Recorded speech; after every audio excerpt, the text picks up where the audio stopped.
So hold on a second while we get going. Hey everybody.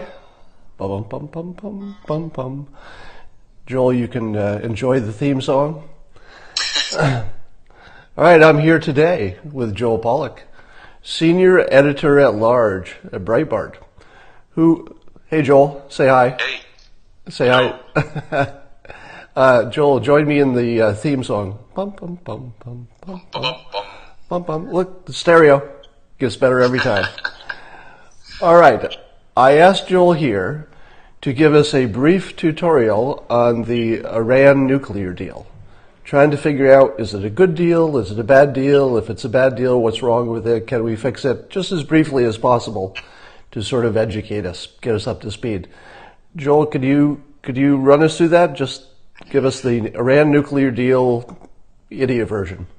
Okay, so I'll jump to the end and then come back and explain the steps leading up to the conclusion. But to answer your question, yes, it's a bad deal. It's in fact a terrible deal. But that doesn't necessarily mean that we should tear it up, because when you're looking at your options, what matters is what's happening now, what your alternatives are now, not what they ought to have been if you had done a better job getting yourself to this point. So let's just explain briefly why the deal is bad. So before the Iran deal, the situation that we had was Iran had been trying to build nuclear weapons for decades. They'd been working up to doing this, and the United Nations eventually caught on and passed a series of resolutions banning Iran from doing any kind of nuclear enrichment. And what was extraordinary about these resolutions was that they were unanimous in some cases, and Russia and China let them go through. Remember, Russia and China tend to veto everything that we want at the UN Security Council. This time they actually agreed. So we held all the cards, all the leverage. We were passing sanctions. The international community was on board, and Iran was really suffering economically because of their regime's pursuit of nuclear weapons. The Obama administration then decided to reach this agreement where essentially we gave up all of that leverage in exchange for some very flimsy promises from the other side.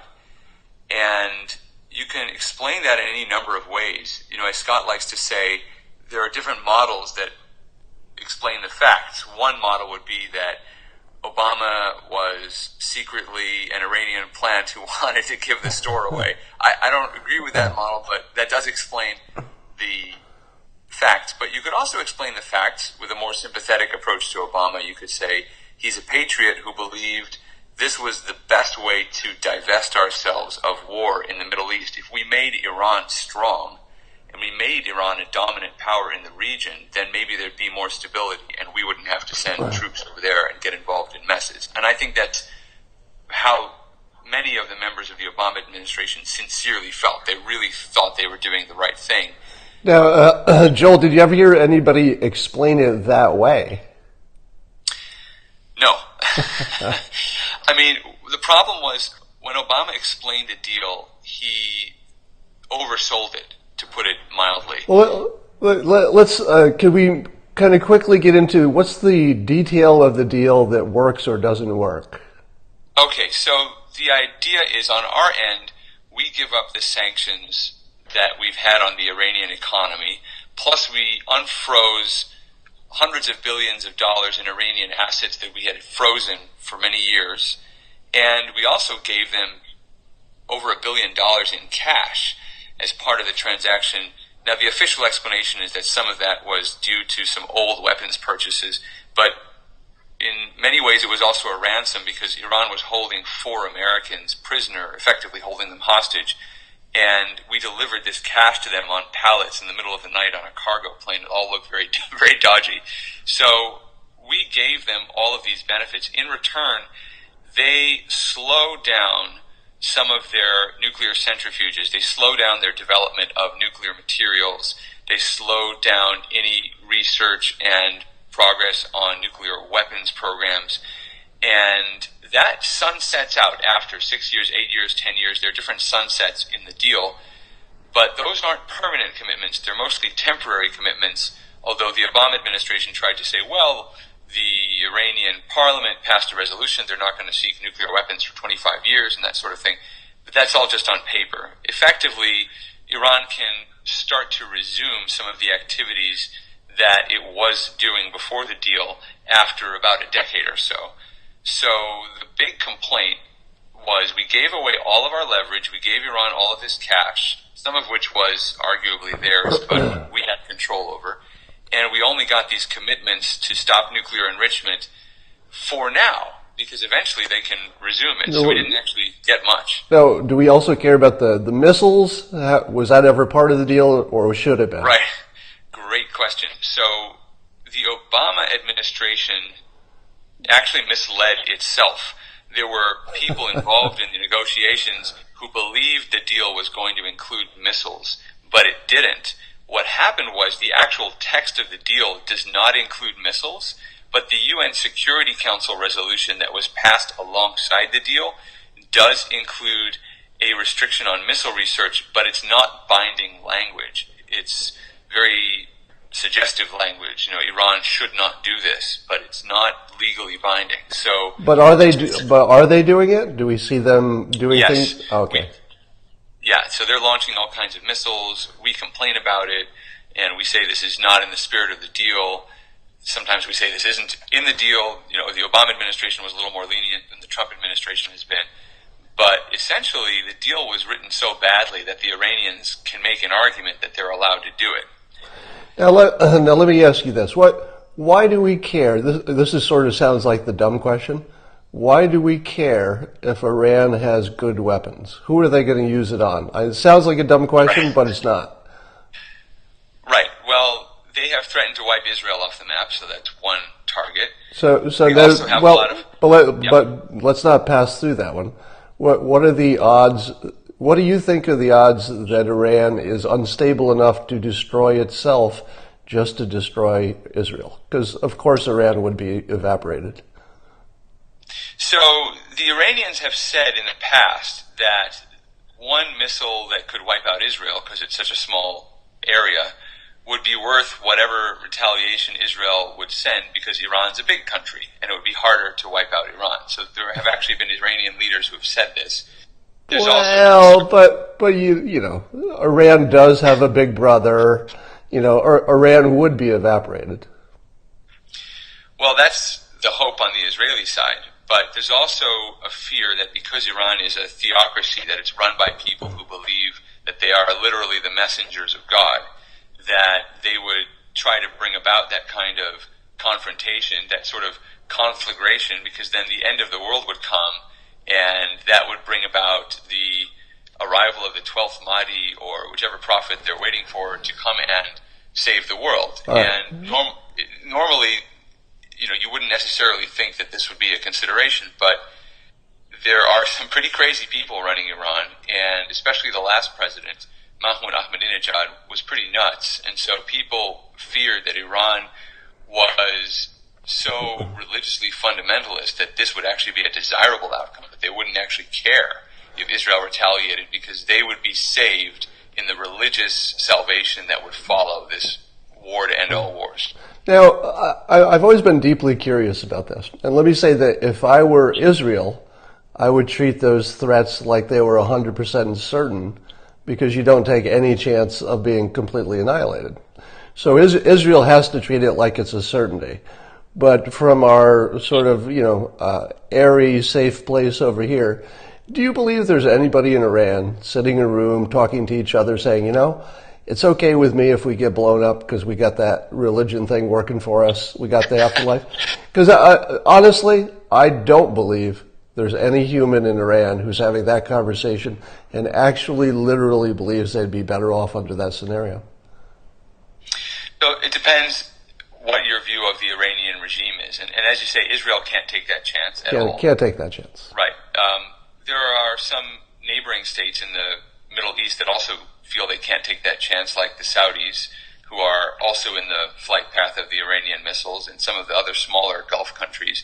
And then there's Western Europe, and the Iranian missiles that are being developed would have the range to hit Western Europe. there's also the question of what kind of life you have when you're in that range. You might not believe Iran's actually going to do something, but when Iran can hit you, it might constrain what you're able to do just in the ordinary course of business. Iran can threaten shipping. It can already threaten shipping through the Persian Gulf. It can threaten the Mediterranean, especially now that it's involved in Syria, which has a coast in the eastern Mediterranean. So Iran is using missiles not just to make threats, but to expand its reach as a power, not just in the Persian Gulf, but also into the Mediterranean. Well, I've always been puzzled by the fact that, the U.S. and Iran, we feel we can be friends, and we feel that the religious difference has got to be the big part of that, because they're driven by, irrational forces that we can't understand and you can't deal with. But how is it that they get along with Russia? Russia is not exactly the most pro-Islamic place in the world, and it seems like if they can get along with Russia, is there no scenario that they could ever get along with us and, Israel's a tougher question, but at least America? Well, by some measures, the Iranian people are actually the most pro-American people in the Middle East outside of Israel, because the American people and the Iranian people have a long relationship going back many decades, and Iranians admire America. Ordinary Iranian people admire America. Very pro-American in general. It's the regime that's the problem. And there's an argument. I would recommend people read an essay today by Eli Lake in Bloomberg, who says that Iran is so unstable right now because the people are so fed up with their regime that perhaps the best option is not to do anything, but just to keep this uncertainty around Iran and to let the regime collapse. Because once the regime is gone, there's no conflict with Iran. There's no reason to fear what might come next. So that also argues that a 10-year deal that would be bad if it, at the 11th deal it would sunset and turn bad, might be very close to a permanent deal, because nobody knows what's going to happen in 10 years, and it feels unlikely that the Iranian regime would be anything like what it looks like today. Well, here's the interesting thing. So normally you might say, we have a couple of options on the Iran deal. We could tear it up, which is what most of the Republican candidates said they wanted to do, but it's not sure how you would then deal with Iran's nuclear program, because they would just go on producing nuclear weapons or nuclear material, whatever. You could enforce it rigidly, which is what Donald Trump said he would do during the election, and I actually thought that was probably the most interesting position, because there are provisions in the deal that allow us to inspect their military sites. If we actually enforce the deal the way it's written, we could do a pretty good job of making sure they weren't producing nuclear material and nuclear weapons. Unfortunately, the Europeans are very skittish about actually enforcing the deal because they like the deal. They're doing a lot of trade, or they could potentially do a lot of trade with the Iranian regime. And then there's the option of this fix that they're talking about, a new Iran deal, which the French president mentioned yesterday with Trump. But there's a lot of fears that that new fix could make things worse for a variety of reasons. And Eli Lake makes the argument that, look, Iran has failed to benefit from the deal in one of the ways we thought they would. Yes, we gave them billions of dollars. Yes, we removed the sanctions. But because Trump was elected, because Trump is bringing all this uncertainty now, a lot of countries are fearful of investing in Iran, and that investment that they thought they were going to get, the big economic windfall, hasn't happened. So their currency is in free fall, and the people are furious because their government keeps sending all this money to fight wars in Syria and pay terrorists in Africa and other places. So it's possible that Trump's best position could be to increase the uncertainty and to do what he's done with his Twitter account, which is to encourage the Iranian protesters to keep rebelling against the regime and eventually pressure them to such an extent that they have to come to us for aid or to benefits, and that's when we have additional leverage to get them to improve the deal, or we just wait for them to collapse, and then you don't even need a deal. So now, the framing, let me test this framing. You're obviously far more knowledgeable about this whole area, so let's see if this makes sense. I've said that the best argument with Iran is that as long as the internet exists and they have this big population bubble of young people who are, pro-Western, pro-U.S., or at least not anti-U.S., that the Iranian system is going to change, and probably in the next 10 years, no matter what. There's nothing that the U.S. does. It'll just be internally. The internet plus young people equals change. And that we could either be part of helping them get to that next level or part of the problem. So it seems to me the Iranian regime, if they want to maintain anything like their theocracy, needs to start getting flexible now, because they don't have any path to the future.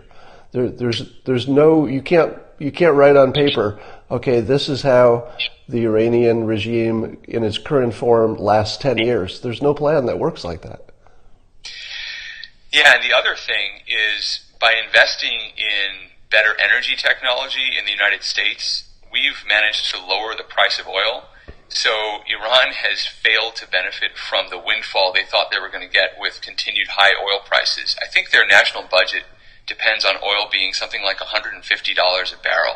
Wow. And I don't even, and we've basically just undercut that by investing in fracking and shale and all the things we've been doing. So oil's about half that now? Yeah, it's not going anywhere near 150 a barrel anytime soon. So 60 something now? Yeah. So we can continue to improve our own technology and undermine the regime that way. Their economy is badly run, but the people there, as you say, they're interested in the internet. The internet's very highly censored there, but the young people there are very smart, very bright. They're interested in building new technologies of their own. They want to be part of the broader world. And the more we make that world attractive and the more we show them the benefits of doing it, I think the tougher it does get for the regime. Okay. So if you had to predict, do you think that President Trump can get an improvement in the deal, or at least a better understanding with Iran through his Trump-like talents? I think he will find a way to create more uncertainty so that he wins either way. As you point out, he often finds two ways to win. The problem with a New Deal fix, and this has been explained to me by experts who really understand what's possibly coming in the fix, one of the things they're thinking of doing is finding a way to stop Iran's missile program. So the Europeans will agree to that. They'll say, okay, let's have a New Deal where Iran agrees to stop developing long-range missiles. But that's not really so good, because Iran doesn't have any long-range missiles. They're not giving anything up, but they still have all the short-range missiles, and they will continue to develop those. So if Trump agrees to that, he could give sanction to, he could approve of, effectively, Iran developing short-range missiles. So the fix might be worse than what we have now, even though the intentions might be good. So what I think Trump will do is find a way to apply American sanctions to certain Iranian behaviors that don't necessarily require Europe to cooperate with us. And that way he will add to the pressure on Iran without blowing up the deal entirely, so that if the deal gets broken, it'll be broken by Iran. And in that case, we will have more diplomatic clout with Europe to either get a better deal or to reimpose all the sanctions and really go for broke against the Iranian regime. What is the track record of the current Iranian regime when they make a, let's say, a public pronouncement that says we will do this or we will not do that? Have they been? Are there any big examples? Let's say in the last 10 years, where they said we will do this, and then we know they didn't do it. Do we have that track record? Yeah, I mean, they've lied constantly in terms of complying with international agreements. So let me clarify the question. Those are the things I do expect they would lie, just like every other country. But there's a different category because they're a theocracy. So if they pass, a fatwa, or if the supreme leader says, no matter what we do, we're never going to wear yellow hats.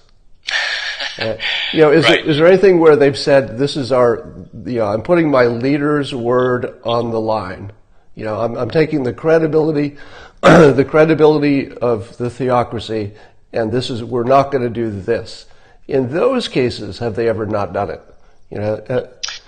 It's hard to think of an example where they've stepped away from something and kept that commitment, but you can think of examples where they've made threats and they've delivered. I mean, they banned the Satanic Verses, the novel by Salman Rushdie, and they had a fatwa on him for many years. And he took that seriously enough to live in hiding for decades. Right. They threatened retaliation against the United States and Israel for various things, and they carried out a terrorist attack a couple of years ago in Bulgaria against a busload of Israeli tourists. So they do keep their word on threats to the extent that they can. That's one of the reasons they're dangerous to the United States. They have good relations with a lot of our enemies or our rivals, with Venezuela, with Cuba, and that sort of thing. So they're projecting a threat into our hemisphere as well. Why? Why do you think they want to project a threat into, is it defensive or offensive? This is where, again, we come to the question of what kind of regime it is. I think the Iranian regime hates America with a blinding passion because it's part of their theocracy. They see America as the great Satan, not just as, bad guys, but we are, in their view, in the theocrats' view, we are the embodiment of Satan on earth. And they got rid of Satan in Iran by having this revolution in 1979, but to make the world perfect for their religious purposes, they've got to rid the world of us entirely. That's why even though Obama was giving them everything they could have wanted, billions of dollars and so forth, they kept having rallies saying death to America in the streets. And Obama had a hard time explaining that to people, but that's part of the regime. That's why people like me are very skeptical of the deal, because we do think that Iran is crazy enough, or at least the leaders are crazy enough, to do crazy things for the sake of their religious beliefs. So you may have heard me talk about what I call the golden age. And the golden age is where we realize that our problems were more psychological than real. And this is sort of a classic one. Now, I like to stay skeptical on anything that matters that hasn't been just proven to me beyond a reasonable doubt, because I like to keep my flexibility. And one of the things that I could believe, I could easily believe, but has not been demonstrated to my level of skeptical, I guess it hasn't hit my threshold, is that there really are people in the Iranian leadership who are this crazy. Yeah, I'd love to, I don't know how you verify that, because remember the thing that held us back with North Korea is the assumption that he was crazy, and then as soon as we put it to the test, he's acted nothing but rationally. And I believe the current thinking is that Kim Jong-un went from, let's say, a year and a half ago, oh, definitely crazy, there's no doubt about it, look at all the proof, to, oh yeah, we were 100% wrong about that, he's just completely rational. So do you think there's any chance that we could have that kind of realization with Iran to mutual benefit? I think so. And the proof for that would be what happened when George W. Bush invaded Iraq. Whatever the rights and wrongs of that war, it scared the Iranian regime into thinking we were crazy enough to invade countries that had these weapons programs, or even pretended to have the weapons programs. So Iran actually stopped its nuclear weapons research and development for a few years after we invaded Iraq. So they are capable of acting rationally when there is some threat of annihilation. Again, this could be a matter of disagreement among the Ayatollahs. Some think it's worth risking annihilation, some think it isn't. But if we could project a threat again to Iran, it doesn't necessarily have to be military. But remember, what Donald Trump did with Kim Jong-un was basically counter his craziness with craziness and unpredictability of his own, to the point where Kim Jong-un realized he had a partner, or realized that fire and fury, I think, was the phrase Trump used to describe what would happen in North Korea, and people believed him, or enough people inside the regime believed him. But it snapped everybody from crazy to uncrazy. Yes, right. And so there's a possibility we could do that again with Iran. I think the problem is we've sent them so many signals over the last 15 years that we retreat in the face of threats. George W. Bush backed down. Obama pulled out of Iraq prematurely. Donald Trump hasn't decided yet what his policy is in Syria. He attacks the chemical weapons facilities, which is nice and crazy and unpredictable. But he also says, I want to get out of there as soon as possible. So Iran thinks, oh, okay, we just have to wait this guy out. So we have to, I think, apply some of that magic that Trump used with North Korea to Iran. And they're watching us very closely. The foreign minister of Iran made a remark earlier this week that if we pulled out of the Iran deal, it would hurt our relations with North Korea.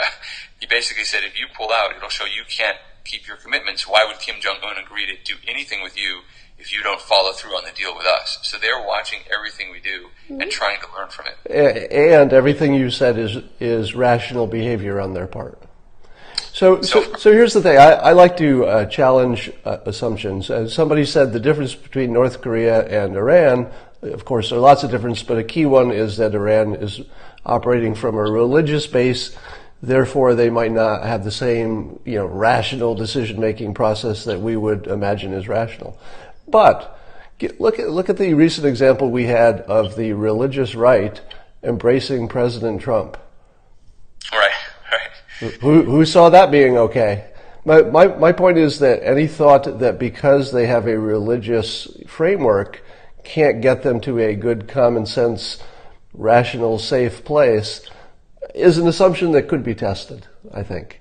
Now, right. you don't want to test it by giving them a lot of stuff and saying, "Hey, be our friend now." You have to put on the pressure. But I feel like there's some place we can get there that would work for them and us, that would not endanger Israel or the rest of the world. There's another factor we haven't even mentioned, and most people don't even discuss, but it's the fact that the supreme leader, quote unquote, of Iran, the Ayatollah Ali Khamenei, is very old and not healthy. Yeah. And we may just need to wait for someone else to come along who says, you know what, we got to do things differently. Right. So it may just be a change in leadership, and time is on our side. Yeah, that's what I'm thinking. Speaking of time, I'm way over the time that I asked you to be with me. I appreciate that. Are you out of time? I don't know if you had a I got a couple more minutes. I got to get the kids ready for school over here in LA. All right. I think I hit most of my questions. Let me ask you just the final question. Okay. Do you think we can reach a stable point with Iran in which Israel would be safe and we've accomplished our objectives? Not with the present Iranian regime, because they are inherently destabilizing. They rely on destabilizing other people. But I think it's possible with a reformed Iranian regime or a completely new Iranian regime. And so that's why I think Trump has taken the right approach in being vehemently against the regime, even while he's being very careful about what he does practically. So I think we can get to a more stable place, because there's nothing inherent to the Iranian character. There's nothing about the Iranian people themselves that means we have to be at odds with them.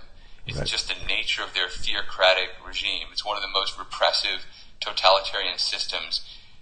Kim Jong-un has a cult of the leader, but with Iran, you've also got this essential religious cult running the country. And, they beat people in the streets for not wearing the right clothes and things like that. It's really a problem, and the people are sick of it. So I think we can get to a more stable place, but it requires us to see the regime as the problem. And I think Obama saw the regime as the solution, because he said, well, they have absolute control, therefore they can deliver on a deal. And I just think he thought the nature of the regime was amenable to stability. But they're destabilizing everybody, including themselves. And I think with some change there, we could see more stability. No, keep in mind, we also said that Kim Jong-un was the problem and we wouldn't be able to work as long as he was there. Well, Dennis Rodman showed us there's another side to him. Do the Iranians play basketball? Because maybe we have a way forward there if Dennis will visit. Here's what's wrong with Iran versus North Korea. Here's where North Korea is actually more rational than Iran. The Iranian athletes forfeit matches against Israeli athletes rather than compete. They would give up matches. I don't think North Korea has ever forfeited a match. They may hate all these other countries, they may hate us, they may hate Israel, who knows who they hate, but I don't think they've ever given up a basketball game or anything else, whereas Iran will literally forfeit wrestling matches and fencing matches and chess matches and everything not to recognize Israel and other countries. So that's a different level of weird. And I think once you have a change there, once Iranians get tired of losing, because losing by forfeit, I think then you might have an opening. All right. Well, thank you so much, Joel, for joining us. Hey, everybody, thank Joel. And This was really good. Like I really needed all of that. That background really helps me a lot. So this was tremendous, and thank you. So thank you. I'm a big fan, and hi to everyone out there. All right. Take care, Joel. Bye bye. All right. So that was a little test, little tutorial on the Iranian deal. That helped me a lot. You know, when you watch TV or read an article, you always think to yourself, but I have questions. You're talking about the thing that I want to ask a question about another thing. And so it was really fun for me to be able to make sure that I got the questions answered that were my blank spots there. On a slightly different topic, I saw a bit in Zero Hedge, the publication Zero Hedge today, and I woke up late and got right into this, so I'm a little behind on the news. Is the news that the three places we missile attacked in Syria did not have any signs of chemical weapons? Is that a confirmed story yet? Has anybody seen that?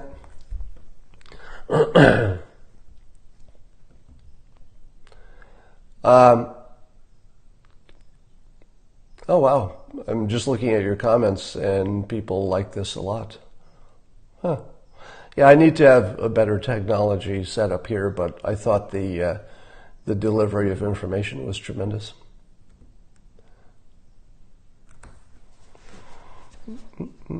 Use an iPad next time? Well, I probably just need a better system in general.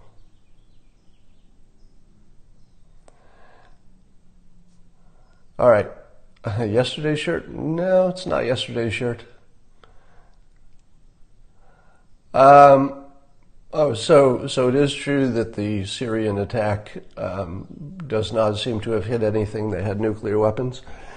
Well, do you remember what I said about the attack on Syria?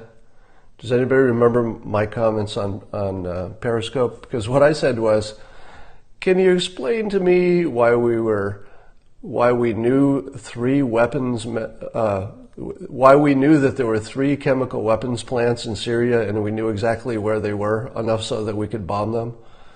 And remember I said, that sounds a little suspicious to me, that we know exactly where these plants are, and oh, by the way, we don't mind bombing them and sending up a big plume of deadly gas into the civilian population of Syria. So let's wait to see if that news is confirmed. I don't want to give you fake news on here, but if it turns out that the sites that we bombed or missiled in Syria did not have any chemical weapons, that will be an interesting story. Sources, yeah, I think we have to wait for sources on that. So I would ask you not to assume that what I just told you is actually factual. I'm just telling you I read one article. I would need confirmation of that. Doesn't matter if they had weapons there. That is correct. I believe the calculation was probably that we needed to send some bombs over there. We needed to show that we were not playing around, but there wasn't anything we really deeply wanted to do or could do. We just need to make a show of it. So I think that we made a show of it. There may or may not have been any chemical weapons in those three sites. Who was Joel again? Joel Pollack, senior editor-at-large at Breitbart and a friend. So the sound was okay, wasn't it? I didn't see anybody complaining about the sound when I was talking to Joel.